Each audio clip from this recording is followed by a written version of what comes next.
중한 것이 특히 크고 영원한 영광에 중한 것을 우리에게 이루게 함이니 우리가 주목하는 것은 보이는 것이 아니요 보이지 않는 것이니 보이는 것은 잠깐이요 보이지 않는 것은 영원함이라. 아멘. 제가 우리 사랑 삼송 나오셔서 하나님께 귀한 찬양 올리도록 하겠습니다.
기도하겠습니다.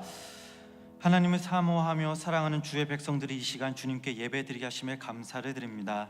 지난 3일 동안 당신의 두 눈동자로 저희들을 지켜주시고 은혜 가운데 거하게 하심에 감사를 드립니다. 하나님, 이 시간 신령과 진정으로 주님께 예배하며 살아계신 하나님을 고백하는 성령님이 임재하시는 거룩한 예배가 되게 하여 주시옵소서. 우리를 향한 주님의 뜻이 무엇이며 깊이 깨닫는 시간 되게 하여 주시고 주님 말씀 앞에 바로 서는 각자의 예배 자리가 되게 하여 주시옵소서.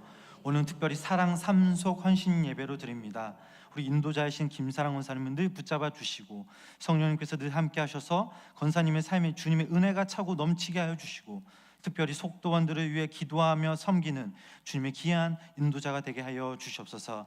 우리 속도원이신 한 사람 한 사람 우리 이태호 권사님 붙잡아 주시옵소서. 가정을 위해 자녀들을 위해 늘 기도하는 그 마음 주님께서 아시지 않습니까? 사랑 삶 속의 모든 속도원들이 날마다 주님의 은혜 가운데 젖으며 주님의 사랑과 향기가 흘러 넘쳐나는 주님의 귀한 속도원들이 되게 하여 주시옵소서. 이 시간 부족한 종 단위에 섭니다. 하나님, 온전히 주님의 말씀을 전할 수 있도록 입술을 지켜주시고 우리가 주님의 말씀을 듣고 아멘으로 하답하며 들음의 삶이 아닌 행함이 있는 믿음의 삶으로 변화될 수 있도록 주님 역사하여 주시옵소서. 예배 시중 주님께 의탁하오며 살아계셔서 이 시간 저희와 함께 하시는 예수님의 이름으로 간절히 기도드렸습니다. 아멘. 다시 한번 우리 큰 박수 드리도록 하겠습니다. 감사합니다. 할렐루야. 오늘 이 시간 좌우에 계신 분들과 함께 이렇게 인사 나눠보도록 하겠습니다. 우리 승리합시다. 이번 한 주는 특별 새벽 기도의 주간이고 이제 다음 주는 부흥의 주간입니다. 우리 이때 우리 성도님들의 마음과 이 간구가 하나님께 상달이 되어져 하나님의 마음을 여시며 또 하나님께 응답받는 놀라운 은혜가 우리 성도님의 삶 가운데 임하시길 주님의 이름으로 간절히 축원합니다. 오늘날 그리스도인들이 예수님을 어떻게 생각할까? 아니, 우리 성도님들은 예수님을 믿는 것에 대해서 어떻게 생각하십니까?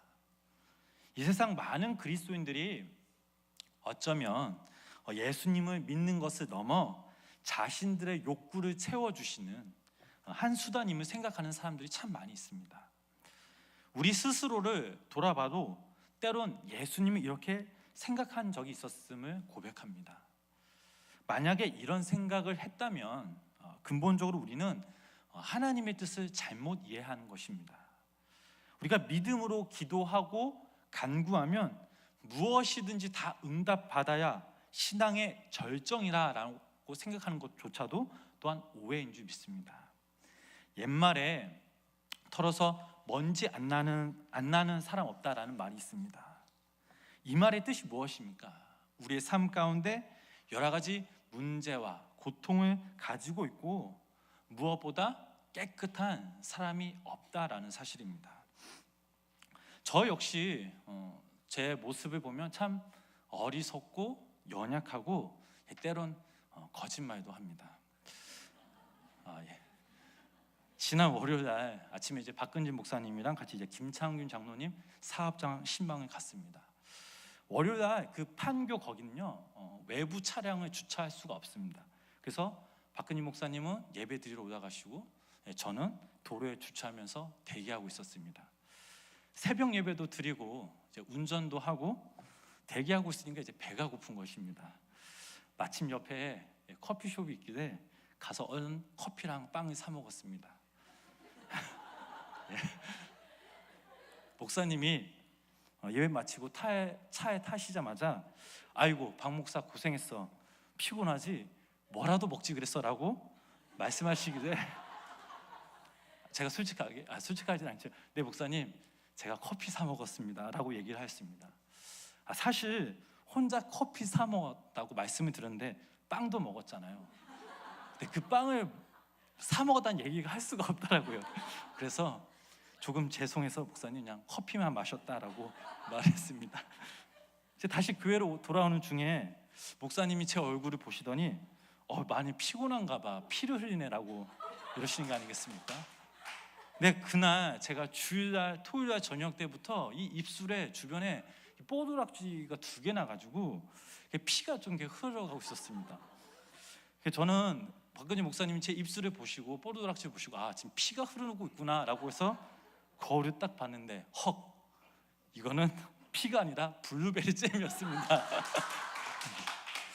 와, 이거 너무나 난처한 겁니다. 제가 피는 아니고 블루베리 잼인데 이거 목사님한테 뭐라고 말씀드려야 되나? 그래서 그냥 아무런 말하지도 않고 그냥 피인 것 같네. 그래서 제가 물티슈로 닦았던 기억이 있습니다. 그때 참 쥐구멍으로 들어가 숨고 싶었던 그런 심정이었습니다. 집에 와서 제가 안 사람에게 이런 말을 했더니 그러게 왜 거짓말을 했냐고, 그냥 솔직하게 말하지라고. 이 말씀을 준비하는데 이 제 모습이 너무나도 참 부끄럽고 어리석었던 그런 모습이었습니다. 우리가 살아가다 보면 우리가 예수님을 믿는다라고 해서 우리의 거짓말, 우리의 거짓된 행동, 약함 등은 절대로 사라지지가 않습니다. 하나님은 단 한 번도 우리들에게 그런 약속을 하신 적이 없습니다. 그 반대로 우리가 신앙생활을 하면 할수록 우리는 현실의 그 벽 앞에 쉽게 무너지고 낙심하는 것을 볼 수 있습니다. 오늘 본문 말씀의 저자인 아마 사도 바울을 한번 생각해 보시기를 바랍니다. 그는 하나님의 은혜를 날로 덧입은 사람입니다. 그럼에도 불구하고 이 사도 바울이 사도의 일을 감당하면서 수많은 어려움과 이 고통의 나날을 보냈습니다. 고린도후서 4장 8절 9절 말씀을 보면 이런 말씀이 있습니다. 우리 함께 읽어보시겠습니다. 우리가 사방으로 우겨쌈을 당하여도 쌓이지 아니하며 답답한 일을 당하여도 낙심하지 아니하며 9절 말씀입니다. 박해를 받아도 버림바 되지 아니하며 거꾸로 트림을 당하여도 망하지 아니하고. 사도 바울은 날마다 그 사방에서 압박을 받았습니다. 답답한 일도 수없이 겪었습니다. 그는 예수 그리스도의 그 복음을 전하다가 죽을 뻔한 고비가 한두 번이 아니었습니다. 매도 수없이 맞았고 또 감옥도 수없이 드나들기를 하였습니다. 암만 사도 바울이 믿음이 좋고 기도도 많이 하는 이 사람이 왜 이토록 많은 문제를 안고 살아가야 했을까라고 생각해 보면 단지 그가 사도였고 예수님의 복음을 전하는 사람이었기 때문에 이런 험한 인생을 살아야만 했었나 생각해 보면 아닙니다. 만약 정말 그렇다면 사도 바울이 행한 모든 일 그리고 기도하는 것마다 하나님께서 100% 응답해 주신 게 정상입니다. 우리 주변을 둘러봐도 암만 믿음이 좋고 또 기도를 많이 하는 우리 성도님들 봐도 때론 그 성도님들도 지치고 넘어지는 것을 우리는 볼 수가 있습니다. 그렇다면 우리가 생각해 볼 때 하나님이 안 계셔서, 아니 하나님의 능력이 부족하고 우리와 동행하시지 않기 때문에 성경 말씀이 아니면 거짓된 것일까라고 생각해 보면 절대 그렇지 않다라는 것입니다. 우리가 성경을 조금 더 깊이 묵상해 보면 왜 하나님께서 이 믿음의 사람들에게 문제를 그리고 고통 속에 가두시는지 어떠한 특별한 목적과 이유가 있음을 우리는 알 수가 있습니다. 여기 모인 우리들도 마찬가지입니다. 현실적인 그 문제 앞에, 고통 앞에서 우리가 낙심하지 않기 위해서는 우리가 그 이유를 분명히 알아야 합니다. 그런 의미에서 오늘 저희들이 읽은 본문의 말씀을 통해 하나님의 마음을 헤아려야 할 줄 믿습니다. 본문 말씀에서 이 사도 바울은 자신이 당하고 있는 그 문제를 예로 들면서 우리가 낙심하지 말아야 할 분명한 이유가 여기에 있습니다. 우리 본문 우리 16절 말씀을 다시 한번 다 같이 함께 읽어보시겠습니다. 그러므로 우리가 낙심하지 아니하노니 우리의 겉사람은 나이가 지나 우리의 속사람은 날로 새로워지도다. 아멘. 이 말씀에서 겉사람은 낡아지나 라는 말은 점점 시들어간다 혹은 늙어간다라는 말입니다. 한데 우리의 겉모습을 보면 정말 힘이 넘쳐났습니다.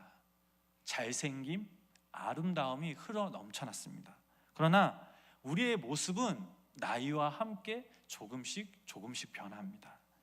청춘이었던 우리의 모습들이 어느덧 중년으로 변해버립니다.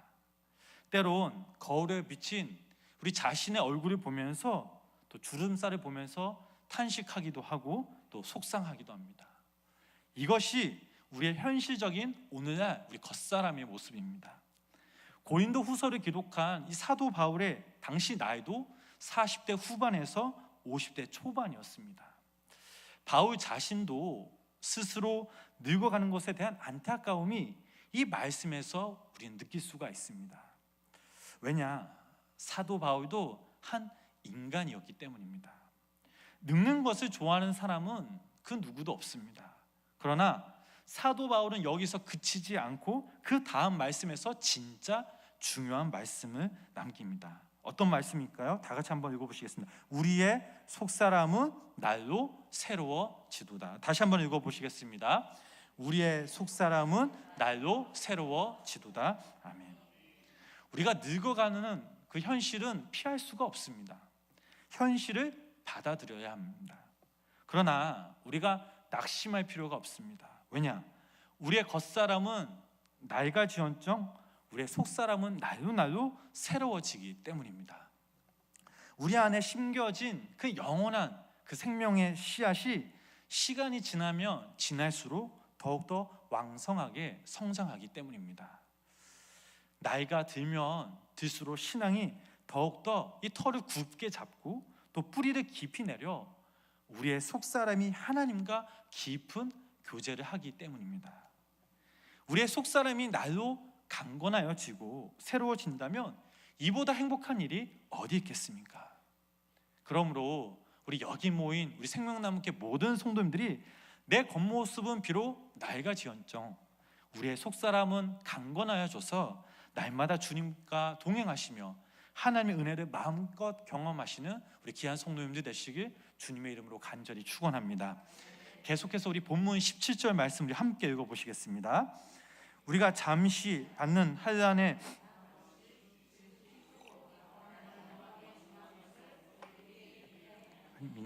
아멘.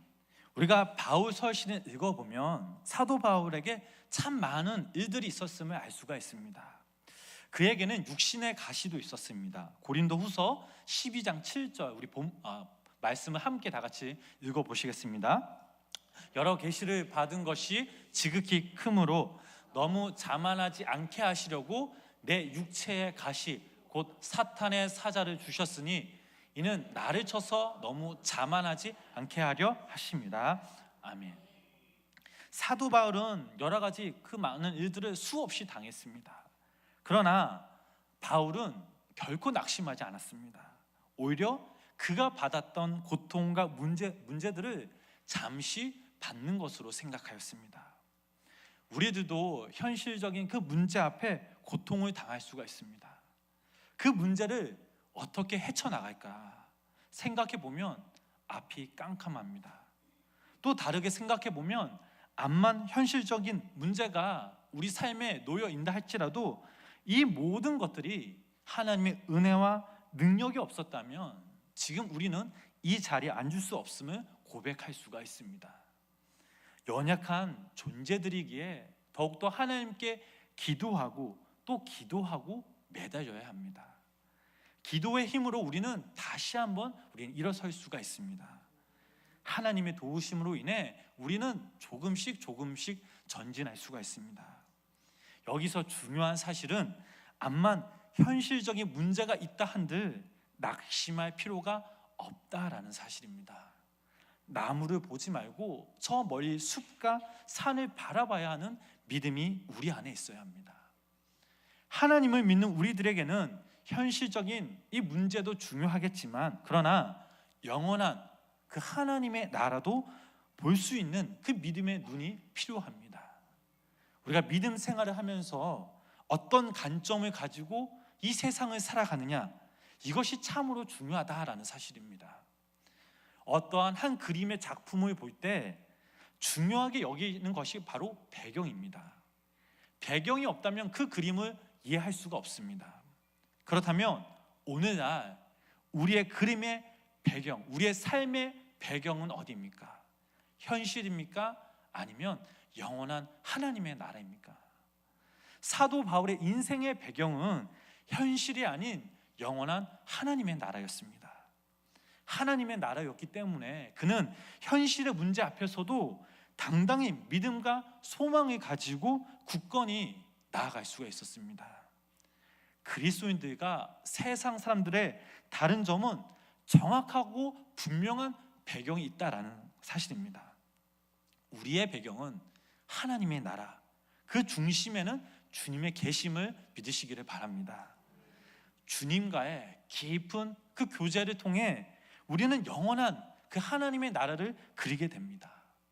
보이지 않는 그 나라를 믿음의 눈으로 바라보며 한 걸음 한 걸음 나아갑니다. 때론 우리가 살아가다 보면 우리의 문제들을 하나님께서 다 거두가시지 않습니다. 어느 정도의 부분적인 부분들을 남겨놓으실 때가 있습니다. 우리가 몇 년 동안 기도를 했는데도 하나님께서 안 들어주시는 경우도 보았습니다. 예수님을 정말 내가 잘 믿는데 우리의 생활, 나의 모습이 변화되지 않습니다.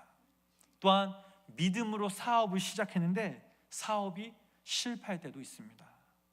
아무리 하나님 앞에 매달려도 못 들으신 게 아닌가, 아니 침묵하시는 그 하나님을 느낄 때 우리는 하나님에 대한 그 섭섭함도 있습니다. 이럴 때 우리는 하나님께 호소하시지 않습니까? 하나님, 왜 이런 나의 문제들이 떠나지 않고 매번 고통만 엄습해 옵니까? 내 믿음이 적어서 그렇습니까? 아니면 하나님이 정말 나와 동행하시는 게 맞습니까? 라고 하나님 앞에 호소하기도 합니다. 그러나 여기서 중요한 사실은 우리의 믿음이 적어서도 아니고 하나님이 안 계셔서 그런 것도 아닙니다. 하나님께서 우리의 문제와 고통을 남겨주신 것은 우리의 눈을 영원한 하나님의 영광으로 돌리시기 위해서입니다. 지난번 저희 교회에서 판매된 그 강야의 선자 고백이라는 책 아마 다 읽어보셨을 것입니다. 그 책의 첫 번째 주제가 무엇입니까? 바로 하나님의 속성입니다.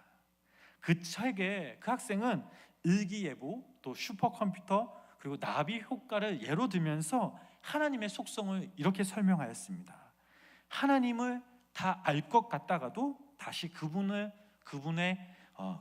가늠할 수 없는 스케일에 저는 다시 작아지는 것 같습니다 하고 그 학생은 이렇게 고백하였습니다. 제가 그 책의 내용을 다 읽고 문득 들었던 생각이, 어쩌면 내가 하나님을 안다는 것도 이게 교만이 되겠구나. 하나님을 안다는, 내 평생 하나님을 안다는 그 자체가 무리가 되겠구나라고 생각해 봤습니다. 그러면서 하나님이란 분이 조금씩 어렵게 다가왔던 기억이 납니다. 우리 성도님들에게 하나님은 어떤 분이십니까? 여기 모인 우리 성도님들 중 모태신앙도 있을 것이고, 아니면 어떤 누구로 통해 하나님을 만나고 또한 어떠한 문제와 또 고통으로 하나님을 알게 된 분들도 계실 것입니다. 중요한 사실은 어떻게 믿게 됐냐, 이것도 중요하지만 지금 내가 어떻게 하나님을 믿느냐, 사실 이게 더 중요한 사실입니다. 성도님 여러분, 하나님을 믿노라 고백하지만 하나님께서 어떠한 내 기도를 들어주시지 않는다고 낙심하시지 마시기 바랍니다. 어찌 보면 내 기도를 들어주실 때도 있지만 안 들어주실 때도 역시 많이 있습니다. 그러나 바로 그러한 때에 하나님은 그때 더 큰 일을 계획하고 계심을 믿으시기를 바랍니다. 하나님은 이러한 문제들 앞에, 또 어려움들 앞에 우리가 영원한 하나님의 나라에, 그 보이지 않는 하나님의 영광을 바라보길 원하고 계십니다. 하나님은 어떠한 그 우리의 문제들을 통해서 하나님을 찬양할 수 있도록, 또 믿음으로 더 나아갈 수 있도록 만들고 계십니다. 우리 마지막으로 본문 18절 말씀 우리 함께 읽어보시겠습니다.